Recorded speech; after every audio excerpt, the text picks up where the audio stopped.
Hello everyone, welcome back to my YouTube channel. आज की जो वीडियो है बच्चों वो है assertion and reasoning based question. ये है क्लास 11 के होम साइंस के पेपर से रिलेटेड, यानी आपके पेपर में रीजनिंग के क्वेश्चंस आते हैं। तो चलिए हम उसकी आज प्रैक्टिस करते हैं। सबसे पहले है यूनिट 1। यूनिट 1 में क्वेश्चन है home science makes a persons life valuable.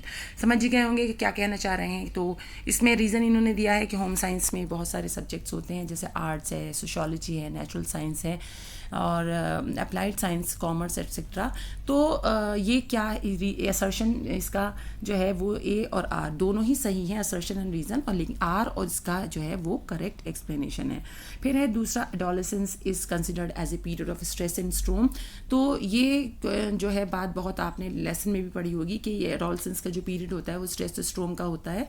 तो इसका रीज़न दिया है कि stress during adolescence is caused by physical, emotional and social changes. क्योंकि ये एक टीन एज होती है और इसमें बहुत से चेंजेस होते हैं। तो ये ए एंड जो आर है वो दोनों ही ट्रू है और आर उसका करेक्ट एक्सप्लेनेशन है। फिर है large amount of macronutrients are required in the diet.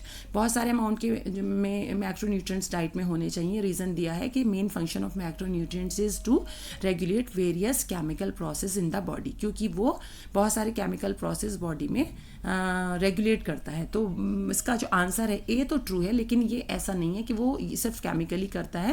तो आर इसका गलत है, आर इज़ फॉल्स। फिर उसके बाद है planning is a planning of action to be taken in the future to achieve a गोल।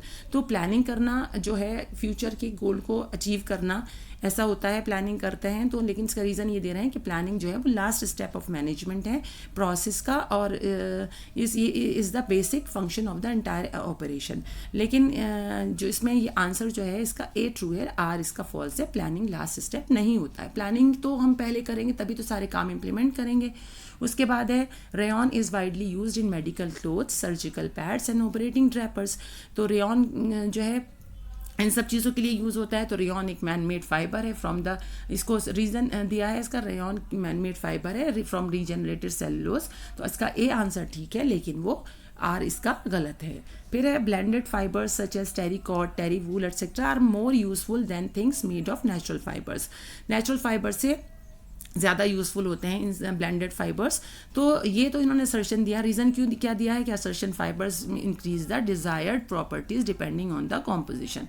इसका ए और आर बच्चों दोनों ही ठीक है और आर इसका करेक्ट ऑफ एक्सप्लेनेशन है। उसके बाद है जो modern media is more popular and useful than traditional media. Traditional media से ज़्यादा पॉपुलर है। रीज़न दिया है कि modern communication media has improve the transmission quality, capability of information and messages, making it more convenient and increasingly prevalent in remote areas. तो इसका ए जो है वो सही है, लेकिन आर इसका गलत है। फिर उसके बाद है ए इसका आंसर है, सॉरी, इसका ए और आर दोनों ही ठीक है और आर इसका करेक्ट एक्सप्लेनेशन है। क्योंकि देखिए मॉडर्न मीडिया जो है वो पॉपुलर हो गया ट्रेडिशनल मीडिया से, और इसके जितने भी मीडिया अब जगह जगह न केवल शहरों में ही बल्कि आप ऐसे ऐसे एरियाज़ में जहाँ नहीं पहुँच पाते वहाँ आप मीडिया के थ्रू इंफॉर्मेशन दे देते हैं। तो इसलिए दोनों ही आंसर इसके सही हैं और आर इसका सही एक्सप्लेनेशन है। उसके बाद है the result obtained after the implementation of the plan should not be evaluated. मतलब जो आप इम्प्लीमेंटेशन प्लान दे रहे हो, result obtained after implementation of plan, जो आपने प्लान को चलाया है, जो आपने प्लान बनाया है, प्लानिंग की है, उसको इवेल्युएट नहीं करना चाहिए। ये ऐसा असर्शन में कहा गया है। इसका रीज़न ये दे रहे हैं it is necessary to manage resources effectively to achieve goal. और रीज़न में कहा है कि मैनेज करें रिसोर्सेज को जो आप अपने गोल को अचीव कर लें। तो ए बिल्कुल गलत बात है, क्योंकि इवेल्युएट करना, तो इवेल्युएशन तो सबसे लास्ट की स्टेप होता ही है। इवेल्युएट तो करना ही चाहिए अपनी जो प्लानिंग है उसको देखने के लिए कि सही भी है, ये नहीं है, उसमें क्या कमी रह गई है। इसलिए ए गलत बात बोली है इन्होंने, लेकिन आर इसका ट्रू है। तो उसके बाद है during adolescence there are some universal physiological changes in the body which have a particular sequence. और इसमें रीज़न दिया the development of human body takes place in certain order. तो बोथ ए एंड आर बिल्कुल सही है और are इसका correct explanation है। उसके बाद है resources should be appropriately, that is resources should not be, resources should be used appropriately, that is resources should not be misused। हम उनको रिसोर्सेज को अच्छे से यूज़ करना चाहिए ताकि उसका मिसयूज़ ना हो, और ऑल रिसोर्सेज आर लिमिटेड। तो ये दोनों ही बात सही है, रिसोर्सेज का मिसयूज़ भी ना हो क्योंकि रिसोर्सेज लिमिटेड है, कभी भी खत्म हो सकते हैं नेचुरल रिसोर्सेज, कमी पड़ सकती है, तो इसलिए आर इसका करेक्ट एक्सप्लेनेशन है। फिर है planning helps us to visualise the way to reach the goals. Planning हमें मदद करती है हमारे गोल तक पहुंचने के लिए। विजुअलाइज मतलब हमें एक दिखाती है कि हम प्लानिंग करेंगे तो हम अच्छे से अपने गोल्स को प्राप्त कर सकते हैं। तो इसका है ऑल रिसोर्सेज आर यूजफुल। तो दोनों ए और आर दोनों सही हैं और आर इसका करेक्ट एक्सप्लेनेशन है। फिर है the audience can not be persuaded or induced to accept a believe by the medium of communication. तो रीज़न इसका दिया है media inculcates good values in children. तो बच्चों इसमें दोनों ही, ए जो है इसका फॉल्स है लेकिन आर इसका ट्रू एक्सप्लेनेशन है। फिर है human resources are the key to any work. Human resources जो होते हैं वो काम करने का एक की होते हैं। तो रीज़न इसका दिया है knowledge and skills are not necessary to perform any work. तो बच्चों आंसर इसका है ए ट्रू है बट आर इसका गलत है, क्योंकि ह्यूमन रिसोर्सेज तो है ही कि आप काम करोगे तो किसी भी चीज़ से, अगर आप मशीन भी चला रहे हो तो उसमें भी ह्यूमन को दबाने के लिए, बटन के दबाने के लिए ह्यूमन की तो ज़रूरत पड़ेगी। तो ह्यूमन रिसोर्सेज तो ज़रूरी होते ही हैं काम करने के लिए, लेकिन यहाँ रीज़न दिया है कि ये कि नॉलेज और स्किल जो है वो ज़रूरी नहीं है, लेकिन नॉलेज स्किल बिल्कुल ज़रूरी है, इसलिए आर इसका गलत आंसर है। फिर है the use of fabric is affected by the finish, colour and texture etcetera. तो हम फैब्रिक का यूज़ जो करते हैं करने से जो वो फिनिश, कलर और टेक्सचर एक्सेट्रा अफेक्ट करते हैं। फिनिशेस कैन बी ड्यूरेबल और नॉन ड्यूरेबल। तो ड्यूरेबल और रिन्यूएबल, मतलब ड्यूरेबल भी होती है और रिन्यूएबल भी होती हैं। तो इसमें ए और आर दोनों ही ट्रू हैं। दोनों बात अलग अलग अगर आप देखो तो बिल्कुल सही है, लेकिन आर इसका करेक्ट और करेक्ट एक्सप्लेनेशन नहीं है। उसके बाद है nutrition and health are closely related and complement each other. Nutrition और हेल्थ एक दूसरे से रिलेटेड होते हैं और इसको कॉम्प्लीमेंट करते हैं। इसका रीज़न दिया है adequate nutrition is required for the growth and good health of the body. तो ए और आर सही है और आर इसका करेक्ट एक्सप्लेनेशन है, क्योंकि जब तक न्यूट्रिशन सही नहीं होगा हमारी बॉडी की ग्रोथ और हेल्थ सही नहीं होगी। India is bearing the double burden of male nutrition. तो इंडिया में मेल न्यूट्रिशन बहुत ज़्यादा हो रहा है, डबल एक तरीके से। तो रीज़न इसका दिया है deficiency disease of micro nutrients are found in India. तो आंसर में है कि ए और आर ट्रू है, लेकिन आर इसका करेक्ट एक्सप्लेनेशन नहीं है, क्योंकि ये डेफिशिएंसी डिजीज़ जो होती है वो और होती है और जो मेल न्यूट्रिशन है वो और तरह का है, उसमें सब तरह का न्यूट्रिशन की कमी होती है। फिर उसके बाद होता है we should take such a balance diet in which all the nutrients are available in proper quantity. हम बैलेंस डाइट ऐसी लेनी चाहिए जिसमें सारे न्यूट्रिएंट्स प्रॉपर क्वांटिटी में हों। और रीज़न दिया है there is close relationship between good health and proper nutrition. तो दोनों ए और आर ट्रू हैं और आर इसका बिल्कुल सही एक्सप्लेनेशन है। फिर है लाइटनिंग, जो अगर बिल्डिंग में कहीं प्रोवाइड कर रहे हैं लाइटनिंग तो वो सिर्फ नेचुरल रिसोर्सेज से ही, lightning in the building can be provided only by natural resources. और इसका रीज़न दिया है कि light and clean air help in maintaining healthy environment. देखिए ये बात बिल्कुल गलत है, खाली नेचुरल लाइट से ही लाइट नहीं होती है, उसके अलावा आर्टिफिशियल लाइट से भी रूम्स में और घरों में लाइट होती हैं। लेकिन आर इसका ट्रू एक्सप्लेनेशन है, लाइट और साफ हवा बिल्कुल ज़रूरी होती है एनवायरनमेंट को अच्छा करने के लिए। फिर है circulation of air in the rooms has been considered essential. तो जो एयर है वो हवा ज़रूर पास होनी चाहिए रूम्स में, और इसका रीज़न दिया है कि air regulates the temperature of the room. तो इसका ए और आर दोनों ही सही हैं और आर, लेकिन आर इसका करेक्ट एक्सप्लेनेशन नहीं है। The space can be shown bigger by proper use of mirror and lightning. तो क्या होता है अगर लाइटनिंग हो प्रॉपर और मिरर्स हो तो स्पेस जो है ज़्यादा बड़ा लगता है। तो आपने देखा भी होगा कि बहुत से ऐसे छोटे एरियाज़ में जगहें होती हैं, दुकानें होती हैं, या तो उनमें सामने मिरर ऐसा लगा देते हैं तो ऐसा लगता है जैसे कि बहुत बड़ा है, कि आमने सामने जैसे जूते इधर टंग रहे हैं तो इधर भी ऐसा लगता है ज़्यादा टंग रहे हैं तो ज़्यादा बड़ी दुकान है। तो उसका रीज़न ये है better space management not only provides comfort but also look attractive. तो इसका ए और आर दोनों ही ट्रू है, लेकिन आर इसका करेक्ट जो है एक्सप्लेनेशन नहीं है। फिर work curve is a tool to see time according to work curve जो बनाते बनाते हैं कि जैसे काम का वो अकॉर्डिंग टू वर्क के हिसाब से, तो वो सही टूल होता है देखने के लिए टाइम हम अपने काम के अकॉर्डिंग। तो वर्क कर्व रीजन दिया है, the work curve begins with the period of energising then reaches a steady state at medium capacity to do work and then decline. तो ए जिसका गलत है, लेकिन आर बिल्कुल सही है, क्योंकि आर में यह है कि मतलब आपने जितनी एनर्जी से अपना काम शुरू हुआ होता है, लेकिन आप काम करते करते थक जाते हो, तो आपका एक ग्राफ जो है अगर एनर्जी किसी पॉइंट से कहो तो थोड़ा लो हो जाता है। तो उसके बाद है in house the dining area is near the kitchen. House में डाइनिंग एरिया किचन के पास होना चाहिए and kitchen is away from the toilet. ये बिल्कुल बात सही है। And it will give a feeling, reason दिया है feeling of openness to the people living in that house. तो इसमें ए बिल्कुल सही है, लेकिन आर गलत है। फिर उसके बाद है in India we face a double burden of malnutrition, और मैं इसका रीज़न दिया है many men and women in urban areas are overweight. तो इसमें ए और आर दोनों अलग अलग अगर हम देखें, बात बिल्कुल सही है, बट आर इसका करेक्ट एक्सप्लेनेशन नहीं है। फिर है newborns have certain reflexes right from time to birth. Reflexes मैंने बताया था, जैसे बच्चे पैदा होते हैं तो ब्लिंक करते हैं आंखों को, वो उनमें एक नेचुरल रिफ्लेक्स होता है। इसका रीज़न दिया है reflex action help them to survive and adapt until their functional abilities are developed. तो यहाँ पे both A and R true हैं और आर इसका बिल्कुल सही एक्सप्लेनेशन है।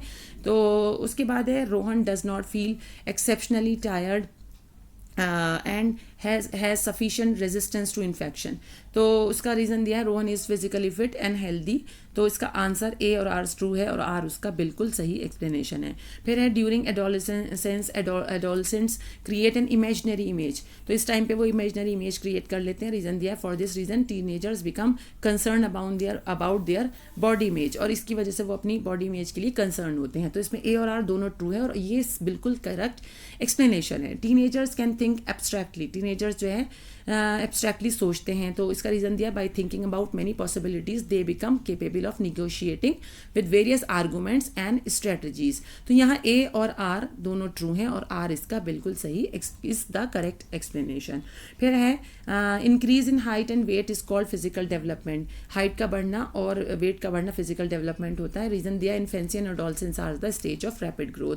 तो ए और आर जो हैं वो बिल्कुल अलग अलग अगर हम बात देखें तो ट्रू है, लेकिन आर इसका करेक्ट एक्सप्लेनेशन नहीं है। फिर है crying is the first form of communication of children and it is an congenital instinct. तो बच्चा पैदा होते ही रोता है, इसका पहला वो होता है कम्युनिकेशन का, तो रोना। तो इसका रीज़न दिया है child's environment play an important role in his language learning. तो देखिए ए और आर ट्रू है, लेकिन आर इसका करेक्ट एक्सप्लेनेशन नहीं है। फिर है the world health organisation recommends exclusive breast feeding for at least 6 month.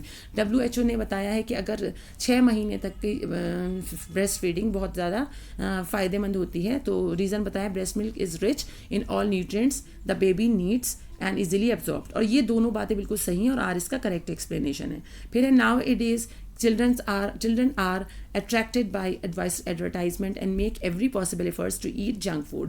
तो रीज़न इसका दिया है junk food do not according to nutritional requirement of the children and also reduce the appetite towards regular diet. तो देखिए ए और are दोनों ही अलग अलग देखें तो ट्रू है, लेकिन आर इसका करेक्ट एक्सप्लेनेशन जो है वो नहीं है। फिर है it becomes necessary to give supplementary food to the baby above 6 month. मतलब सप्लीमेंट्री फूड आप जैसे 6 महीने तक बच्चा दूध पी रहा है, उसके बाद जो सप्लीमेंट्री दूध देते हैं, फूड देते हैं दूध के साथ साथ, ये ज़रूरी है। ये बात सही है, लेकिन रीज़न क्या दिया है इन्होंने, supplementary food fulfil the requirement of essential nutrients. तो बच्चों ये दोनों ही बात सही है और इसका आर बिल्कुल करेक्ट एक्सप्लेनेशन है। फिर toddlers should have flexible soles and should be without heels. जो टॉडलर्स होते हैं, टॉडलर्स मतलब जो बिल्कुल तभी चलना शुरू करते हैं नया, उनके जो सोल हैं वो बहुत फ्लेक्सिबल होने चाहिए और उनके शूज़ में हील्स नहीं होनी चाहिए। तो ये बात सही है।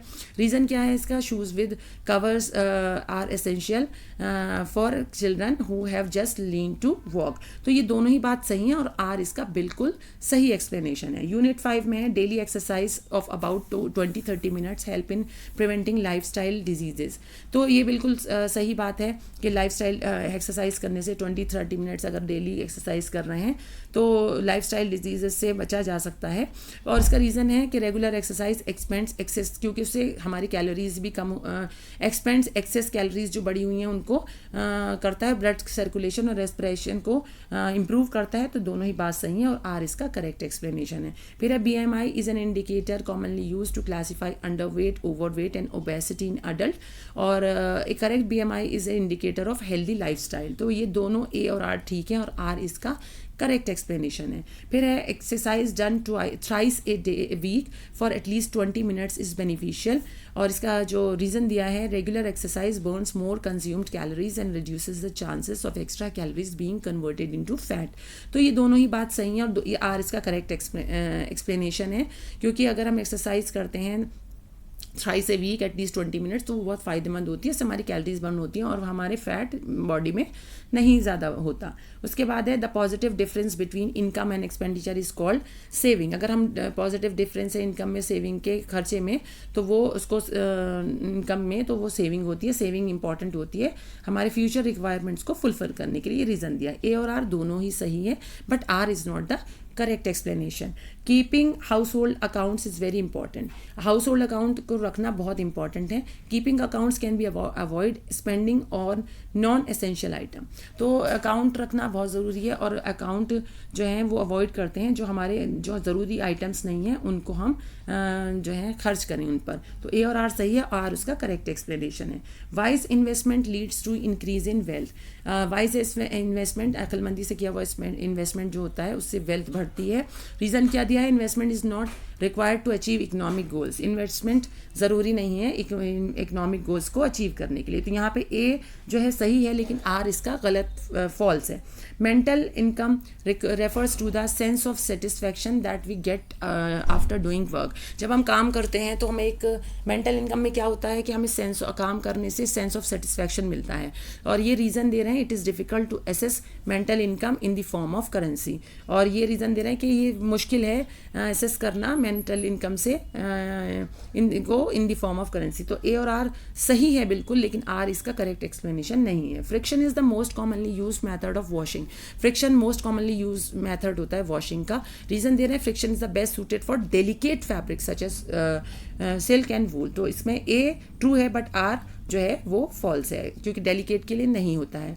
फिर उसके बाद ये जो है उसके बाद है clothes should be stored properly. Clothes को प्रॉपरली जो है वो स्टोर करना चाहिए। There is no need to repair the clothes before storage. और वो कह रहे हैं कोई ज़रूरी नहीं है रीज़न में कि वो रिपेयर करो क्लोथ्स को बिफोर स्टोरेज, नहीं है। मैंने ये बात गलत है, मैंने आपको पहले भी बताया था। अगर आप क्लोथ्स को रखने जा रहे हो तो आप प्रॉपर तरीके से पहले देखो कि उसमें कोई कमी तो नहीं है, उसको कुछ सिलवाना या उसमें कोई धब्बा तो नहीं है। तो ये बात रीज़न इन्होंने गलत दिया है। तो ए इज़ ट्रू है बट आर इज़ फॉल्स है।